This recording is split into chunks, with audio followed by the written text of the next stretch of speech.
Hey, Reborn doll lovers, it's that time of year again. It's time for the Rose Doll Show. I'm so excited to be going to the show this year. Luckily, I'm fairly local. I say fairly local because it's this year it's about an hour drive. Normally, it's about an hour and a half drive. So it is quite a drive, but I am local, and so I'm very lucky to have the opportunity to go each year, and I don't feel like I have to do everything every year. Um, this year I am taking a class at the Rose Doll Show, and I'm just going to go and enjoy the Rose Doll Show. I thought long and hard about entering a contest this year or selling at the show, and I'm like, I'm as excited for it to come back as all of you are, I'm sure.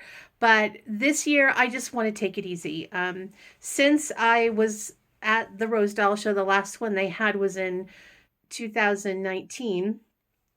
I My business has just exploded, and just the thought of having to make dolls for the show, or a contest baby, it's just I just can't. So I'm just enjoying a summer of being creative and being more relaxed and just enjoying.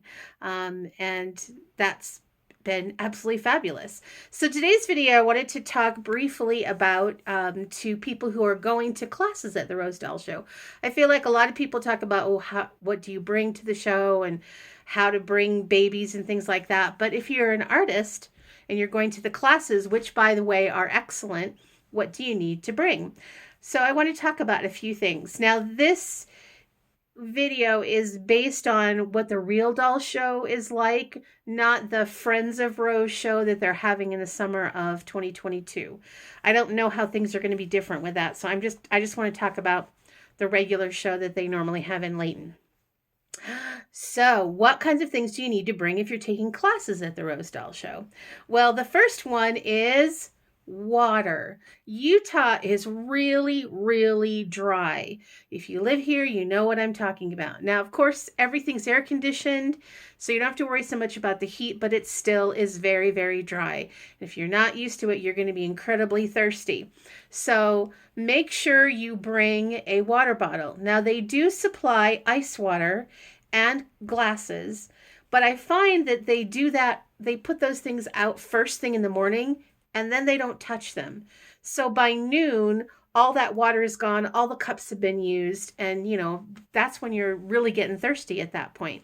So I know a lot of people are flying, so either purchase a water, after you go through security, or bring an empty bottle and put it in the fridge the night before, whether you're at your Airbnb or if you're at your hotel. And bring that water bottle with you. Maybe even bring two. And that's also the case on the show floor as well. I found that when I was selling on the show floor, it's the same thing. They put out a big thing of ice water at the beginning of the day, and then they just don't refill it. So you're going to be talking to a lot of people. You're really going to want that water. The next thing that you should bring is something to write on and with. So a pen and a notepad or just paper. Most of the classes have like an instruction booklet. Some do, some don't. Actually, I shouldn't say most. Some do, some don't. But even then, you're going to want to take your own notes, definitely. And of course, bring your cell phone. You shouldn't be filming the entire class. Okay, that's kind of like an intellectual property thing. But taking pictures of your own work in progress, or taking pictures of other students' work, or doing a brief video that you're just going to use for your own personal enjoyment is totally, totally fine. If you are an established artist, it's maybe a good idea to throw in a few business cards, because the great thing about the Rose Doll Show is networking with other artists. So that's another reason that you want this paper and pen, is you want to write down people's Facebook pages, or there's a million things you can learn from each other. It was 3 years ago that I actually learned about reborns.com, and I'm so glad that I did, because that's where I sell a majority of my dolls now. Prior to that, I was selling most of them on eBay, and eBay is sort of dried up because there's just so many scams that people aren't looking there anymore. And reborns.com has grown a lot in that time, and that was from someone who was at the doll show. All right, now let's talk about what you might need for some specific classes. Um, so most of the classes they provide, the teachers provide pretty much everything that you're going to need for the class. But just because they provide what they think you need, that might not be what you might need, especially if you're an experienced artist. Now, if you're a brand newbie and you're going to like a beginning painting class, I get it. You don't have any supplies at home. So it's fine to use what the artist has given you. But if you're going to a class that's more geared toward intermediate or advanced artists, we all have tools that we are more comfortable using. And if they are lightweight and can pass security, it's a great thing to bring those. So for example, I am taking a hair painting class, a hair penciling class this year. And so I am going to I have a bunch of Prismacolor pencils. Now she's supplying those, but I'm going to bring my own Prismacolor pencils because I want to kind of experiment while I'm there with different colors. She might not have the colors that I have, and I have a bunch of different ones. And I've just put this in, this is a makeup brush case. And of course I'm going to bring, it just fell out when I opened it up, I'm going to bring my own pencil sharpener just in case. And the same thing if you're taking a painting class, it's a good idea that you have your own brushes. All of us as artists, we have like our favorite brushes. Just bring a few brushes. Brushes don't take up a lot of space in your suitcase, even if you're just bringing a carry-on.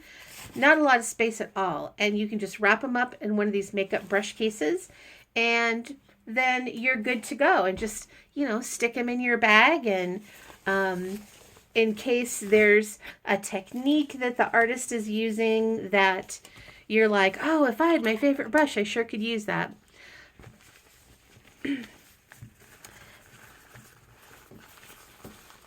Sorry, I'm wrapping it up here. I'm not talking as I'm wrapping up. So another thing that you might want to bring with you is if you're working in a class like I'm doing this penciled hair class. I've also taken hair painting classes at Rose. I also am interested in taking some rooting classes at Rose, is your own head. Now again, in my hair penciling class this year, the instructor is providing a head, but the head's not painted. So it's not like something that if I create a beautiful hairstyle, I can go right off and sell that baby. So what I've done is I've painted a whole sculpt, and this is the head wrapped up in tissue paper and then plastic that is all ready for hair. Now, this is something that I'm going to take with me to the class. It's relatively small and lightweight. If I finish, I'm going to kind of experiment with the head that she's given us. But then if I have time and I want to, I can right away get to work on a doll that I can sell later. Or if I were staying like at a hotel or an Airbnb, you could even leave this at your hotel room and then at the end of the day, come back and do some more experimenting and practicing. Because a lot of what you're learning when it comes to techniques in these classes, you want to, you'll get so excited about it that you'll immediately want to see, oh, can I apply this to a doll that I'm making? Well, if you don't have any dolls that are ready, it's going to take you several days or several weeks to get to that point. And then you're like, what was that technique? How did that go? And you might look back at your notes and go, oh, I didn't really take notes on that part. So it's just an opportunity to practice those techniques that you learn in the class. Now, would I bring an entire sculpt with me? No. Would I bring my Genesis oven and my Genesis paint? No, I'm not talking about that. I'm talking about, if you have just a hair painting class or a hair penciling class or a rooting class, something like that. Where you can bring something small like that.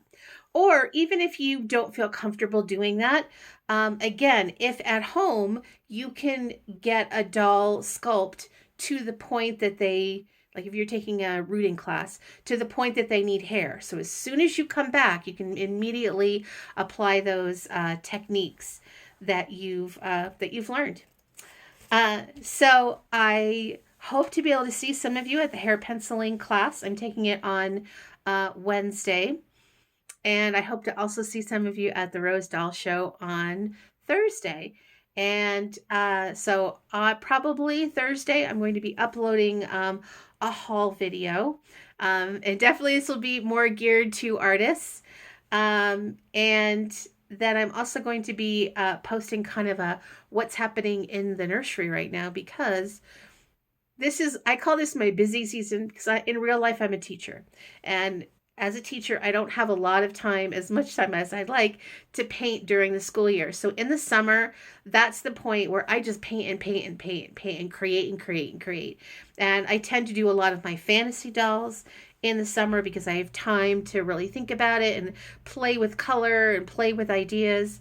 And so that may not look like it from on camera, but looking all around where you can't see, there are babies in all stages of being done, as well as I'm teaching some people how to paint, and so their projects are laying around. It's like, I need like this room to be twice as big.